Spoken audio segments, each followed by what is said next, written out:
बच्चों, हम कक्षा 12वीं का अध्याय 1 जीवों में जनन पाठ पर चर्चा करते हैं। तो प्रत्येक जीव एक निश्चित अवधि तक जीवित रह सकता है। प्रत्येक जीव एक निश्चित अवधि तक जीवित रह सकता है। जीवों के जन्म से उसकी प्राकृतिक मृत्यु तक का जो समय है उसे जीवन अवधि कहते हैं। प्राकृतिक मृत्यु तक का समय, जन्म से प्राकृतिक मृत्यु तक का जो समय होता है उसे हम क्या कहते हैं? जीवन अवधि, या हम इसको लिखे लाइफ स्पॉन। क्या कहते हैं? जीवन अवधि या लाइफ स्पॉन कहा जाता है। जो लाइफ स्पॉन है या जीवन अवधि है उसे हम 3 भागों के अंदर विभाजित कर सकते हैं। फर्स्ट जो अवस्था है उसे हम चाइल्डहुड फेस कहते हैं। कौन सी फेस कहते हैं? चाइल्डहुड फेस, या हम इसको एक नाम और है इसका, जुवेनाइल फेस भी इसको कहा जाता है। जुवेनाइल फेस, चाइल्डहुड फेस या जुवेनाइल फेस इसको कहते हैं। सेकंड जो अवस्था होती है उसको हम बोलेंगे एडल्टहुड फेस, या इसका नाम है रिप्रोडक्टिव फेस। क्या इसका? रिप्रोडक्टिव फेस कहा जाता है। तो जुवेनाइल अवस्था के बाद रिप्रोडक्टिव फेस या एडल्टहुड फेस होता है। जो रिप्रोडक्टिव फेस होता है उस अवस्था में, इस फेज में जीव जनन करने में सक्षम होता है या अपनी संतति उत्पन्न करता है। तीसरा आता है ओल्डहुड फेस। तीसरा कौन सा है? ओल्डहुड फेस आता है। इस अवस्था में जीव की जनन क्षमता समाप्त हो जाती है। इस प्रकार से लाइफ स्पान जीवों के जन्म से लगाकर उसके प्राकृतिक मृत्यु तक का जो समय है उसे हम उसका लाइफ स्पान या जीवन अवधि कहते हैं। प्रत्येक जीवों की जीवन अवधि अलग अलग होती है। प्रत्येक जीवों की जीवन अवधि अलग अलग होती है। फॉर एग्जांपल यहाँ हम नेक्स्ट पेज पर देखें तो यहाँ कुछ जीवों की जीवन अवधि दी गई है। इसमें देखें तो एलिफेंट दिया हुआ है। एलिफेंट की जो जीवन अवधि है वो 60 to 70 ईयर होती है। कितना? 60 से 70 साल होती है।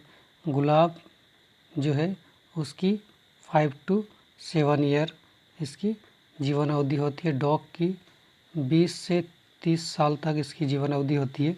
बटरफ्लाई की यह दी हुई है 1 से 2 हफ्ते। कौवे की 15 वर्ष दी हुई है। केले का जो है उसका 25 ईयर, इसकी जीवन अवधि कितनी होती है? 25 ईयर होती है।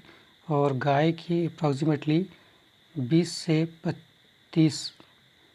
30 साल इसकी जीवन अवधि होती है। यहाँ पैरट की दी हुई है, तोता, इसकी अवधि दी हुई है 140 वर्ष। क्रोकोडाइल की 60 ईयर दी हुई है। जो हॉर्स है, घोड़ा है, इसकी भी 60 ईयर होती है। और जो फल मक्खी या हम फ्रूट फ्लाई या ड्रोसोफिला जिसका नाम है उसकी होती है 1 मंथ या 30 दिन इसकी जीवन अवधि होती है। धान की फसल की 3 से 4 माह इसकी होती है। कछुए की 100 से 150 और बरगद का जो वृक्ष है उसकी 1000 वर्ष के आसपास जीवन अवधि होती है। इस प्रकार से हम यदि इसका पूरा विश्लेषण करें तो देखें कि जीवन अवधि पर जीवों के आकार का प्रभाव नहीं होता है। यहाँ हम देखें कौवा जिसकी जीवन अवधि है 15 वर्ष, और तोता इसकी जीवन अवधि 140 वर्ष। दोनों का आकार समान है लेकिन जीवन अवधि अलग अलग है। एक की 15 वर्ष है मात्र और दूसरे की 140 वर्ष है। तो हम कह सकते हैं कि जीवों का जो आकार है वो उसकी जीवन अवधि पर प्रभाव नहीं डालता है। उसी प्रकार से यदि हम देखें आम का जो वृक्ष है, आम का जो वृक्ष होता है वो 100 से 200 साल तक जीवित रहता है। 100 से 200 साल तक। उसी प्रकार से पीपल का जो वृक्ष है वो 900 से लगाकर 1000 साल तक जीवित रह सकता है। दोनों का आकार बराबर है, आम का भी और पीपल का भी, लेकिन इनकी जो जीवन अवधि अलग अलग होती है। तो हम कह सकते हैं कि जीवों की जो जीवन अवधि है वो आकार पर निर्भर नहीं करती है। प्रत्येक जीव अपने जैसी संतति को उत्पन्न करता है और यह प्रक्रिया जनन कहलाती है।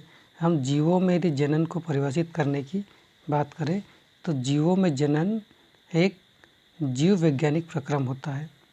जीवों में जनन क्या होता है? एक जीव वैज्ञानिक प्रक्रम होता है जिसमें एक जीव अपने समान एक छोटे जीव को जन्म देता है, छोटी संतति को जन्म देता है। यह संतति वृद्धि करती है और वृद्धि करने के पश्चात परिपक्व होती है और परिपक्व होने के पश्चात मीन्स रिप्रोडक्टिव अवस्था में आ गई और रिप्रोडक्टिव अवस्था के बाद यह स्वयं नई संतति को जन्म देती है। इस प्रकार से जन्म, वृद्धि और मृत्यु ये तीनों स्टेप्स चलते रहते हैं, ये चक्र चलता रहता है। जो जनन प्रक्रिया होती है उस दौरान आनुवंशिक विविधताएं उत्पन्न होती है, जिसका अध्ययन हम अगली जो अध्याय है उसके अंतर्गत करेंगे। तो प्रत्येक जीव अपने को बहुगुणित तथा संतति उत्पन्न करने के लिए अपनी ही विधि को विकसित करता है। प्रत्येक जीव क्या करेगा? अपनी संतति उत्पन्न करना, अपनी संख्या बढ़ाने के लिए संतति उत्पन्न करना और अपनी संख्या बढ़ाने के लिए विधियाँ विकसित करता है और जो विधियाँ हैं ये और उन विधियों के माध्यम से यह जनन करता है।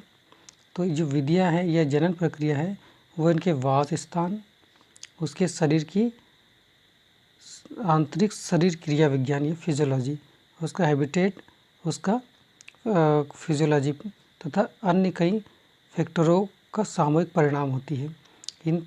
इसका वास स्थान, उसका फिजियोलॉजी और दूसरे अन्य फैक्टर मिलकर इनकी जनन विधियों को निर्धारित करते हैं। तो जनन प्रक्रिया दो प्रकार की हो सकती है। एक प्रक्रिया है जिसमें सिर्फ एकल जीव, एक प्रक्रिया जिसमें सिर्फ सिंगल जीव पार्टिसिपेट करता है और सिंगल जीव ही एक नई संतति को निर्माण कर देता है। इस विधि में या तो गैमीट का निर्माण होगा या गैमीट का निर्माण नहीं होगा, मीन्स यहाँ पर सिर्फ एक ही जनक की भागीदारी होती है।